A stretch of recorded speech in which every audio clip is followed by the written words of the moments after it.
Well, we are just a day away from the 2015 NBA Draft airing Thursday at 7 p.m. on ESPN. And in celebration of the big event, we've had different themes going all week long. Today is no different. So we're going to debate our current all-NFL draft, where the analysts will select their top 5 out of all current NFL players available. George, we'll start with you. Who's in your top 5? All right. It is a quarterback league, so I am quarterback heavy on my list. And I start off with, as Stephen A. Smith would say, that bad man Aaron Rodgers. He is the best player in football, bar none. It isn't even close. He does stuff at the quarterback position that I don't think I've ever seen anyone do. Then Tom Brady. You got to give respect to the man who won the Super Bowl and won all those Super Bowls, despite the fact he's in the basement at 345 Park Avenue for 10 hours yesterday. Then Andrew Luck. He is the next coming. He is the guy that I look at and I say he is going to be one of the all-time greats. Then I got to give an homage to Peyton Manning, considering all he's done, one of the greatest statistical quarterbacks ever, and it's still got some juice left in the tank. And I'll give defense a little love, but it's not J.J. Watt. And I know people get mad, and I really was torn on this. Wow. Do I go J.J. Watt? But I got to go with Revis Island. Darrelle Revis was the reason, as big a reason as any, that the Patriots won that Super Bowl. He is the chess piece that you can move around and changes the dynamic on a football field. I believe as impactful as any defensive player there is in the NFL. Even more than Sherman? More than Sherman, because he can move on any side and on anyone. As much as I love Richard Sherman, Richard, I love you.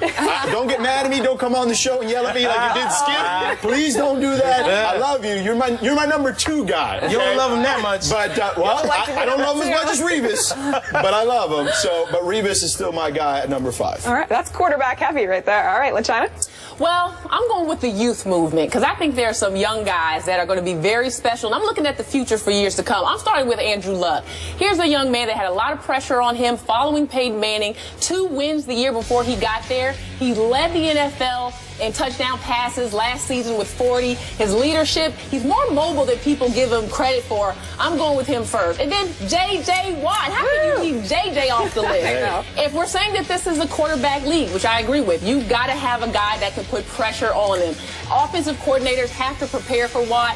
He will get after the ball. And then Luke Kuechly.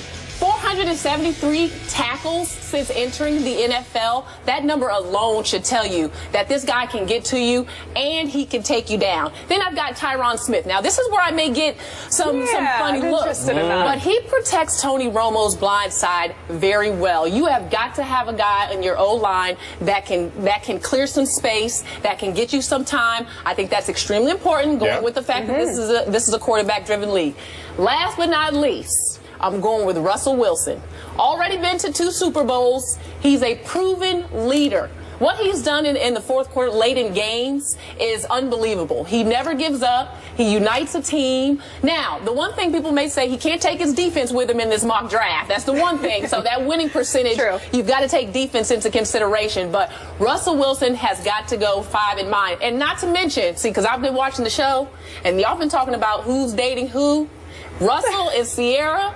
What? That is a power couple. That's why I'll take him off the list. Aaron Rodgers dating Olivia Munn. Again, why he didn't make my list. Hey, you haven't seen Sierra's moves. Yeah. My next question, very well balanced, but you're going to take Russell Wilson over the reigning MVP Aaron Rodgers. Why? Just the age? Youth was a factor. Yes. I'm looking at a dynasty for years to come. Okay. Stephen A. is somewhere appalled that you didn't put Aaron Rodgers on that list. See, I went about this a little bit different. I did it as a GM.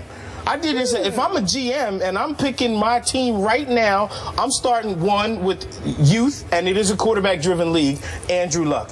He's the one that you want to be the solid foundation, and you want a guy that's going to be there for years to come, who knows how to win right now. Yes, he doesn't have the Super Bowl resume. Yes, he doesn't have the numbers that Aaron Rodgers has put up. But guess what? I can leave him there at quarterback, and in 5 or 6 years, he's going to have those numbers and make me look great. Number 2, people talk about how now the running back isn't worth what they used to be worth until you don't have a running back. I'm taking LaShawn McCoy.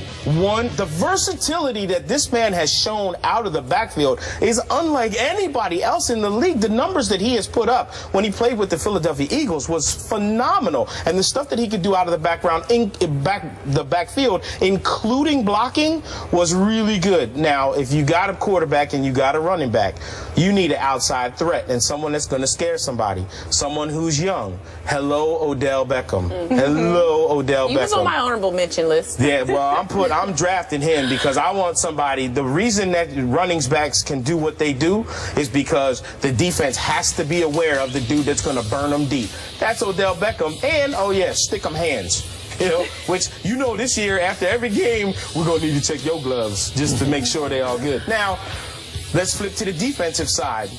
J.J. Watt. How you don't have J.J. Watt is amazing. Because how many games the Texans win because of J.J. Watt? I'm not. J.J.'s not playing for the Texans. He's playing for me. And guess what else he's going to be doing?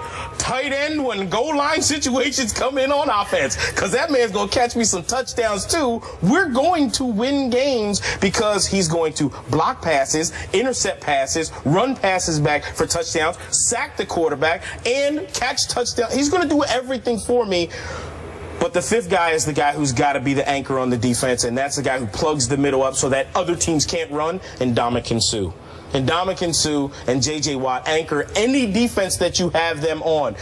You might say it's great to have a defensive back, but guess what? You don't need Revis Island if your quarterback doesn't have time to throw. And that's what these two guys will give you on defense. Well, look, the Patriots don't necessarily have a great defensive front, and Darrelle Revis made their defense what it was. So if you've got a special guy like that, he absolutely deserves to be on the list. J.J. Watt's got to be in there. Come on now. How many guys can Revis cover? I mean, because if you got two wide receivers, Revis can cover almost anybody that runs a pattern. That's for sure. Right, but he's not covering the left and the right, so I haven't seen him clone. No, he absolutely. You clone Darrelle Revis and got two guys? Not at the same time. Exactly. But he shuts down one side of the field. That's fine, but all I need is two good wide receivers. Give me a good slot receiver. You can have, you know what? Shut my fast guy down. So you'd rather, and Odell Beckham would be in my top 5 wide receivers, but you'd have him over Calvin Johnson or Des Bryant?